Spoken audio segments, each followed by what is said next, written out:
واحد من كل 3 أشخاص بيعانوا من الأرق، ويمكن احنا بنقضي أكتر من ربع عمرنا 25% من الوقت اللي احنا عايشينه نايمين. هنتكلم النهارده عن أهم فوائد النوم، إيه أسباب الأرق، إزاي نقدر نعالجه، إيه هي الحاجات الطبيعية اللي موجودة في الصيدلية ونقدر نستعملها وتتغلب بيها على الأرق، إيه هي أخطار المنومات اللي احنا المفروض نتجنبها وما نستعملهاش إلا باستشارة الطبيب. حاجات كتيرة جدا للناس اللي طار النوم من عينهم من جوه الصيدلية. السلام عليكم واهلا بيكم من جوه الصيدليه، ومحتوى مميز جدا عن محتوى بيهم ناس كتيره، الارق. ويمكن واحد من كل 3 اشخاص زي ما قلنا بيعاني في فتره معينه من عمره من الارق.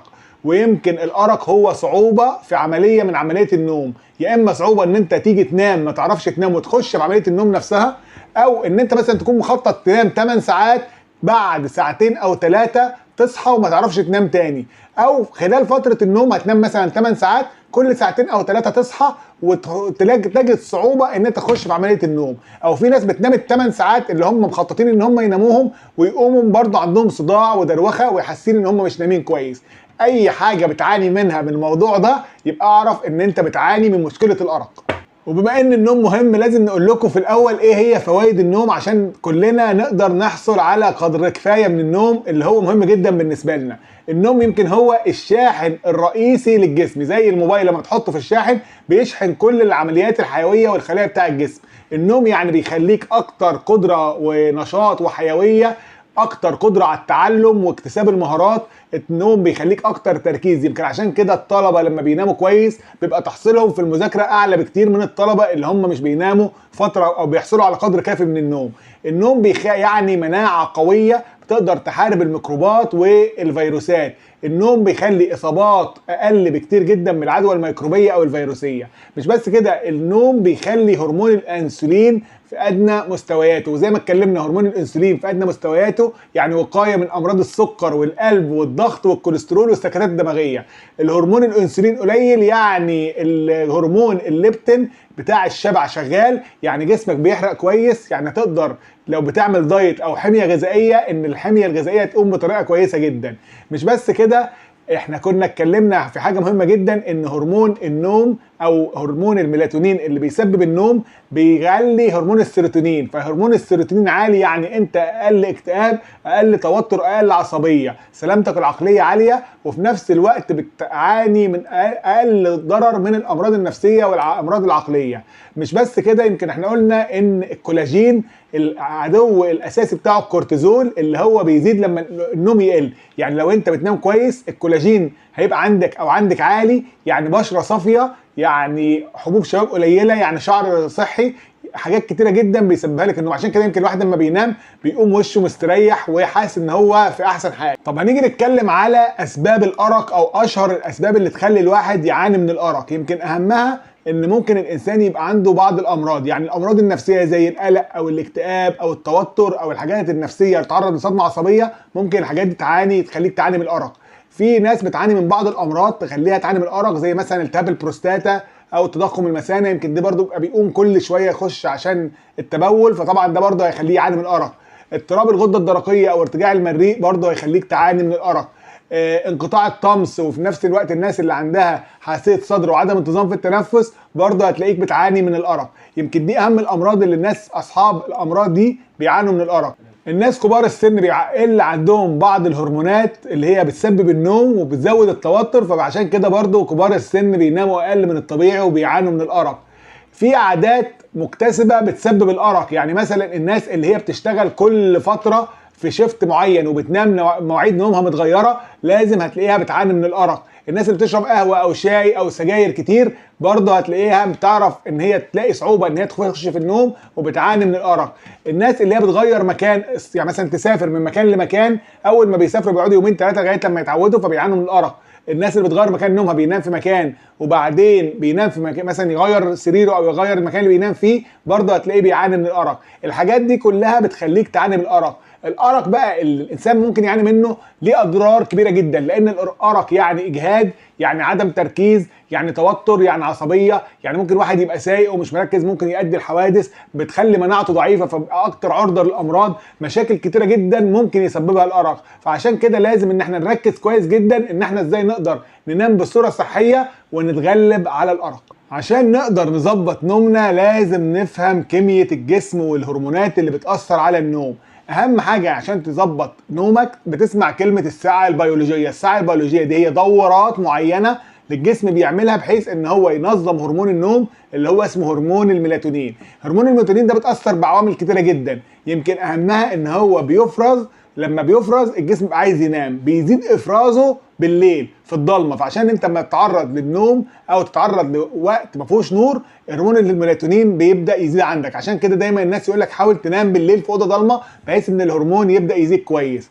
الصبح الهرمون بيقل جدا، فعشان كده الناس اللي بتنام الصبح بتبقى مشكلتها ان هي بتعاني من الارق.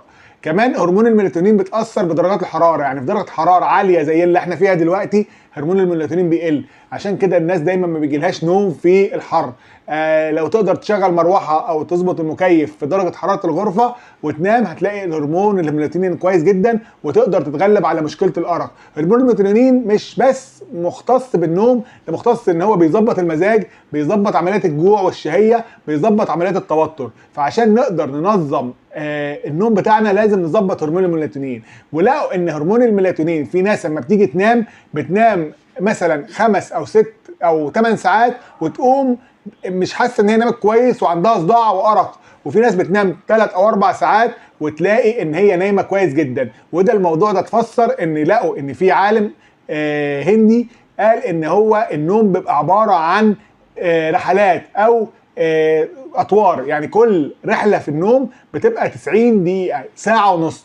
اولها بيبقى النوم الخفيف وبعدين النوم العميق وبعدين مرحله الاحلام. فعشان تقدر تنام نوم كويس لازم اما تيجي تصحى في اخر الدوره بتاعه النوم، يعني كل 90 دقيقه. عشان كده ممكن لو انت مثلا نمت 4 ساعات وقمت في نص النوم اللي هو النوم العميق هتحس ان انت مصدع وبتعاني من مشكله كبيره جدا. اما في نفس الوقت لو انت نمت مثلا 4 ساعات ونص او 6 ساعات او مضاعفات ال 90 دقيقه دول هتقوم فايق جدا لان انت قمت في نهايه الدوره بتاعك.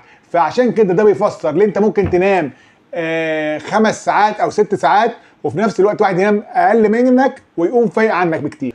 زي ما اتفقنا هرمون الميلاتونين بتاثر بحاجات كتيره جدا. الضوء، تبعد عن الضوء وتخليك في اوضه ضلمه. الاجهاد، لو انت مجهد هتقل هرمون الميلاتونين قليل مش هتعرف تنام كويس.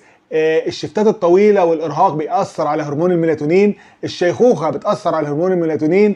التعرض للضوء الازرق زي ضوء الموبايل، ويمكن عشان كده في يعني لما تيجي تنام الضوء الازرق بتاع شاشه الموبايل بيأثر جدا على هرمون الميلاتونين. فعشان كده في بعض شركات الموبايل عملت اللي هو النايت مود ان هو تبعدك عن الضوء الازرق بحيث ان هي ما تأثرش على الميلاتونين، عشان ممكن يعني تتابع الموبايل بتاعك وما تيجي تنام يكون هرمون الميلاتونين في احسن حالاته. من اهم العناصر اللي احنا قلنا ان انت جسمك لازم يحصل عليها عشان يقدر ينام كويس هو فيتامين د. ويمكن فيتامين د تتعرض للشمس كويس هتلاقي فيتامين د كويس.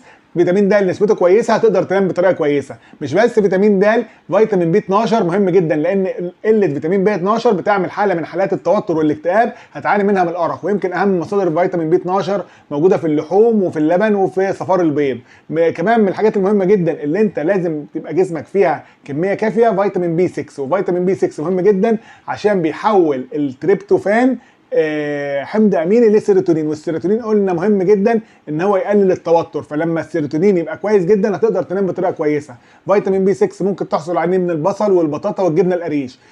من اهم العناصر اللي لما بتقل في جسمك ممكن ما تقدرش تنام بطريقه كبيره جدا هو المغنيسيوم. والمغنيسيوم بينظم العمليات الحيويه بتاع النوم بطريقه كويسه جدا. ومش بس كده بيساعد على الاسترخاء وان انت تخش في نوم هادئ لفترات طويله ما تصحاش وانت نايم بالليل. المغنيسيوم موجود طبعا في اللحوم الحمراء وفي المكسرات وموجود كمان في الموز. واخر حاجه برضو لازم تحرص عليها ان انت يبقى جسمك فيها كميه كويسه جدا هو الحديد. والحديد موجود طبعا زي ما احنا عارفين في صفار البيض وفي اللحوم الحمراء وفي العسل الاسود وفي الكمثرى وفي الفواكه زي التفاح. الحديد مهم جدا لانه بينتج التريبتوفان، والتريبتوفان ده بيتحول جوه الجسم للسيروتونين زي ما قلنا يقلل التوتر، وفي نفس الوقت كمان بيتحول لميلاتونين اللي هو الهرمون الاساسي للنوم. ايه اهم الحاجات اللي موجوده في الصيدليه نقدر نعتمد عليها بطريقه امنه ونقدر يعني نستعملها تساعدنا على النوم وفي نفس الوقت ما يكونش ليها اي اثار جانبيه؟ اول حاجه طبعا اللي هو قلنا هرمون النوم موجود في صوره اقراص اللي هو الميلاتونين، وجرعته بتتاخد نص مللي جرام يوميا قبل النوم بساعه.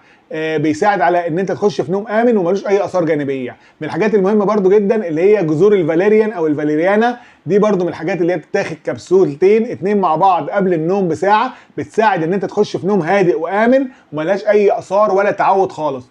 من الحاجات برضو المهمة جدا اللي انت لازم تتشك عليها لو انت بتعاني من صعوبة النوم هو عنصر المغنيسيوم والعناصر اللي هو فيتامين بي 6 وبي 12 والحديد وفيتامين د، وخصوصا المغنيسيوم. الحاجات دي لو انت عندك مشكلة فيها موجود مستحضرات طبعا كتيرة في الصيدلية فيها العناصر دي، تقدر تحصل عليها كمكمل غذائي بحيث ان انت تساعدك برضو على النوم.